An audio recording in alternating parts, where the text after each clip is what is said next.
An OpenAI researcher was found gone, done, finito in his apartment just 3 months after exposing copyright violations in the development of ChatGPT. But guys, nobody's talking about what happened just a couple weeks ago and how all of this paints a really scary picture. Let's get into it, guys.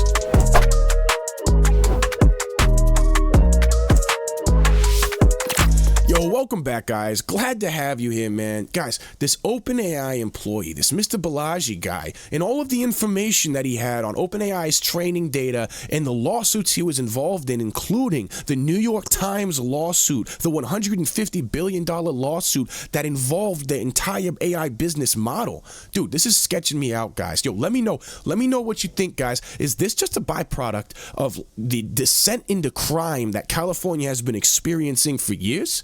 Or is there a connection here between this and the next article that we're going to get into, guys? Because I'm seriously curious here, man. This has my spidey sense tingling. You know what I mean, dude? Seriously, man. Yo, we got a little video intro to get us started here, kind of explain things for us. A former artificial intelligence researcher with OpenAI has died. Suchir Balaji was found dead in his San Francisco home on November 26. Balaji was known for his whistleblowing of the AI company. The medical examiner's office determined his death to be suicide. His death comes just 3 months after he accused OpenAI of violating U.S. copyright law while developing ChatGPT. Yo, man, dude, this is sketch magetch, guys. OpenAI whistleblower found unalive in San Francisco apartment. An OpenAI researcher turned whistleblower has been found unalive in an apartment in San Francisco, authorities say. The body of Suchir Balaji, 26, was discovered on the 26th of November, so they had a minute. For a second, I saw that they had ruled it a self-offing, and I was like, man, yo, that's real quick to go straight to self-offing. But okay, 26th of November, that's a little bit of time to get there. You know what I mean? The coroner, they've had some time, man.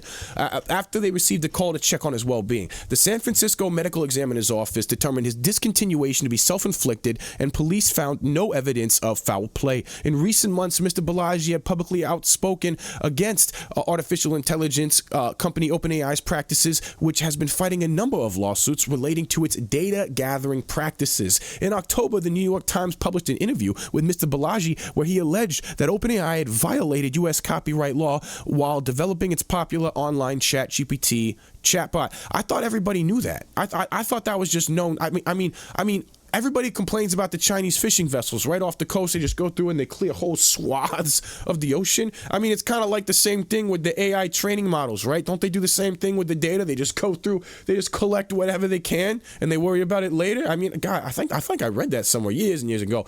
The article said that after working at the company for 4 years, Mr. Balaji had come to the conclusion that OpenAI's use of copyrighted data to build ChatGPT violated the law, and that technologies like ChatGPT were damaging the internet. OpenAI says its models are trained on publicly available data. I mean, yo, isn't publicly available, that could still be copyrighted. I mean, right? Isn't YouTube a perfect example? What are you talking about? We just trained it on publicly available data. That's not good enough, dude. What? Mr. Balaji left the company in August, telling the New York Times that he's since been working on personal projects. You know why publicly available data is not good enough? LLMs aren't a person. This is generative technology. You're talking about things that'll generate content. You can't do that off of copyrighted content unless you get the permissions to do that. That's ridiculous, yo. No, they definitely have violated copyright. I can't even believe that they're trying to pretend like it's a question. He grew up in Cupertino, California, before going to study computer sciences at the University of California, Berkeley. A spokesperson for AI said in a statement cited by CNBC News that it was devastated to learn of this incredibly sad news today, and our hearts go out to Suchir's loved ones during this difficult time. The U.S. and Canada's news publisher, including the New York Times, and a group of best-selling writers, including John Grisham, have filed lawsuits claiming the company was illegally using news articles to train its software. Yo, so it goes even further. Yo, of course, man. Dude, the thing's got, man, this is crazy. Not only, they use news articles, they use 1950 comics from the 50s, they use, come on, man, they use everything. They used everything to train this thing, right? Come on, dude. They've gone through, I think they had a deal with DeviantArt at some point. One of these people had a deal with one of these companies, these website companies where artists post up the images and stuff like that. Come on, man. It's ridiculous. The copyright violations, I mean, they're public. They're public. How is this a question? I mean, dude, U.S. Canada publishers, including New York Times, group of best-selling writers, including John Grisham, claim they're using news articles. I mean, OpenAI told the BBC in November its software is grounded in fair use and related international copyright principles that are fair for creators and support innovation. What do you mean by stealing all their stuff and then generating it and then using it? Come on, that's ridiculous, dude. There's nothing fair about the way AI has been stealing and regurgitating people's creativity. Okay, there's no way, and there's no question. If there is a connection here to this dude's apparent self-offing and whatever's going on, dude, they're dumb, bro. Because I mean, this is public, and the dude already gave a public interview. So I mean, you'd have to be dumb to have somebody self-offed by now if you were gonna have him self-offed. You get what I'm saying, dude? That would just not be an intelligent thing, guys. But this is what's sketching me out about this, man. Because this comes just weeks, literally. Just weeks. November 21st, bro. November 21st, 2024. Weeks ago, the New York Times says OpenAI is going around erasing potential lawsuit evidence. So they're erasing potential lawsuit evidence. And then just a couple weeks later, the guy who came out with the interview in the New York Times goes and self-offs. Dude, come on, man.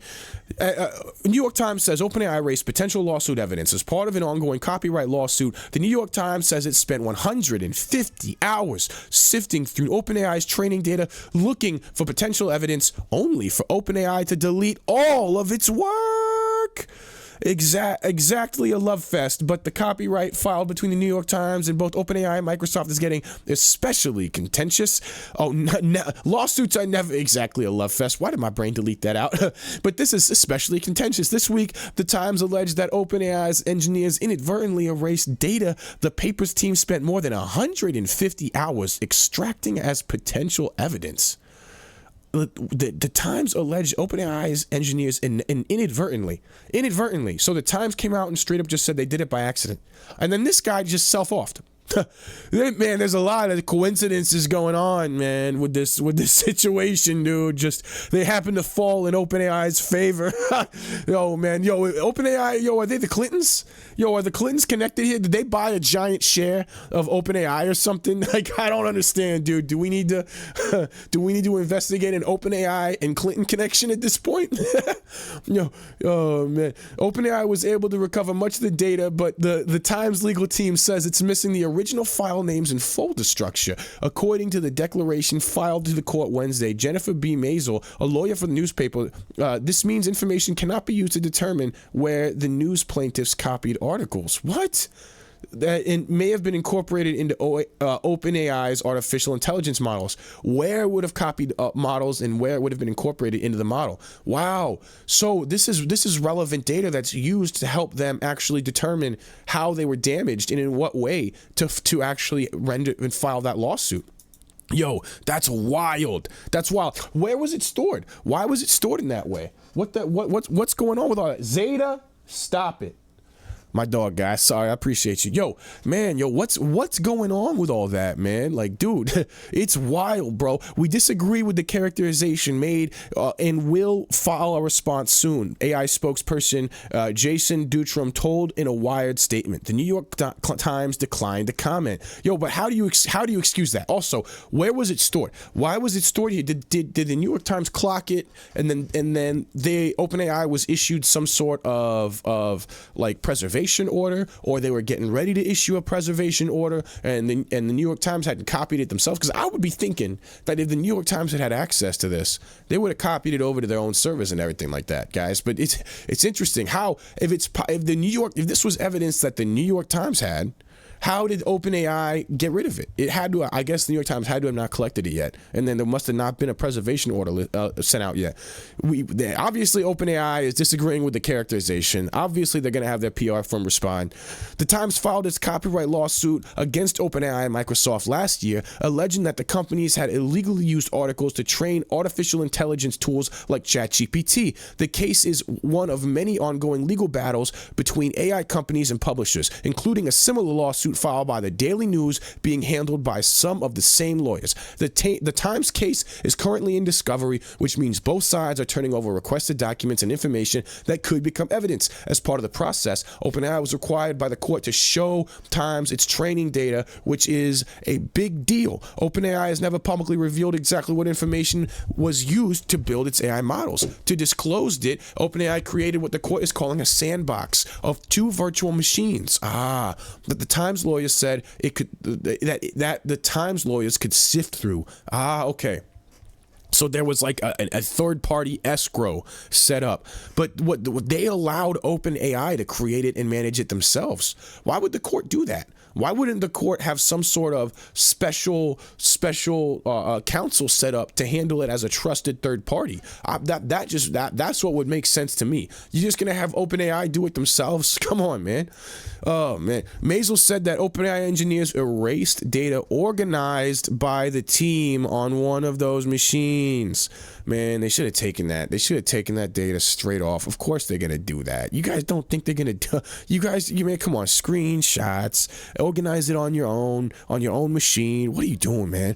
According to Maisel's filing, OpenAI acknowledged that the information had been deleted and attempted to address the issue shortly after it was alerted earlier this month. But when the paper's lawyers looked at the restored data, it was too disorganized, forcing them to recreate their work from scratch using significant in-person hours and computer processing time. Several of the other Times lawyers said in a letter filed to the judge on the same day as Maisel's declaration. The lawyers noted they had no reason to believe that the deletion was intentional. An email submitted as an exhibition along with Maisel's letter, OpenAI counsel Tom Gorman referred to the data eraser as a glitch. Oh yeah, absolutely, man. It was a glitch, dude. Yo, and this guy glitched off himself. He glitched off. He glitched right off in his own apartment. Yo, man, there's a lot of glitches right now. Right in OpenAI's favor. It's real interesting, man. It's real interesting. Very coincidental. This is not the first dispute of its kind in the lawsuit. Over the past year, the Times and the tech companies have been fighting over which party should be responsible for sorting through the training data. In most recent letter, the paper's lawyers asserted again that OpenAI is in the better position to do it. The process has not gone smoothly.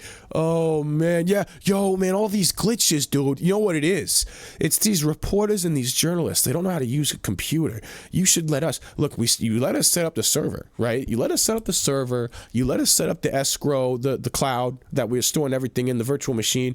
Why don't you just let us sift through the data too? Why don't you just let us sift through the data too? We'll tell you if there's anything that happened wrong. In fact.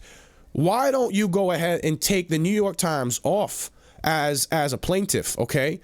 And then you can just put us as the plaintiff. We'll sue ourselves, and then we'll tell you if we owe us anything. How about that? How does that work? Yo, I mean, basically, dude, I mean, this is the total vibe, bro. Just give these tech gurus everything. Why don't we just give them everything? Yo, why don't we call a constitutional amendment in this country? Why don't we call a constitutional convention in this country, and we just call Silicon Valley billionaires up here, and we'll just let them rewrite our entire constitution as they see fit, bro. For real, let's just do that. Why don't we just do that? Stephen Lieberman, another lawyer for the Times, wrote in a filing earlier this month which claimed severe and repeated technical issues have made it impossible to effectively and efficiently search across OpenAI's training data sets in order to ascertain the full scope of OpenAI's infringement. The Times also recently pushed OpenAI and Microsoft to provide Slack messages, text messages, social media conversations between a number of key OpenAI figures, including former employees like Ilya Suchir and current executives like Brad Lightstone. Last week, the New York Times filed another letter asking the court to compel Microsoft and OpenAI to share additional materials. One exhibit featured emails that showed former OpenAI CTO Mira Murati had refused to provide access to a personal personal cell phone. Meanwhile, Microsoft has requested that the New York Times turn over any documents related to its own use of generative AI. In a filing, it specifically cited Star Tech columnist Kevin Roose, referred to as Kevin Roose, in the court filings. Microsoft argued that information about how the Times used AI tools could be relevant to its defense in a number of ways, including showing how they had a positive impact on the newspaper. Roose declined to comment. Oh, come on, how they had whatever, dude. Come on, that's not even what the overall issue is, man. Oh, it had a positive. It doesn't look. It's okay. We can take all of the copyrighted material that we want because we're helping them. We're actually helping them. It's ridiculous, dude. As this case and others like it wind their way through the courts, OpenAI is pursuing content licensing deals with other publishers, including The Atlantic, Axel Springer, Vox Media, Wired Parent Company, Condé Nast. There's no consensus within the media and legal worlds about how these cases will shake out, but either way, they will set a major precedent for how the AI industry can operate in the United States. Guys, man, they're doing this to cover their butt. This is major CYA right here. And, you know, man, if any of these companies, why not take the bread? They're basically paying you to not sue them because you know they already took all of it. You know they already took, and on a daily basis they already taking it all every day. Okay, they gave these things access to search the internet. So come on now, man. It's ridiculous, dude. Yo, and this is Sketch McGetch. Let me know, guys. Is this connected? Yo, does this make you think that maybe something else happened over here? Does this make you think, hey, maybe something else, maybe they were involved over here? What's going on here? Because, I mean, bro, it's all the puzzle pieces all fall in the right direction for OpenAI, aren't they? Kind of tripping me out, man. But hey, I thought this was a fun one today and the Sunday. I'll see you guys tomorrow. Thank you very much.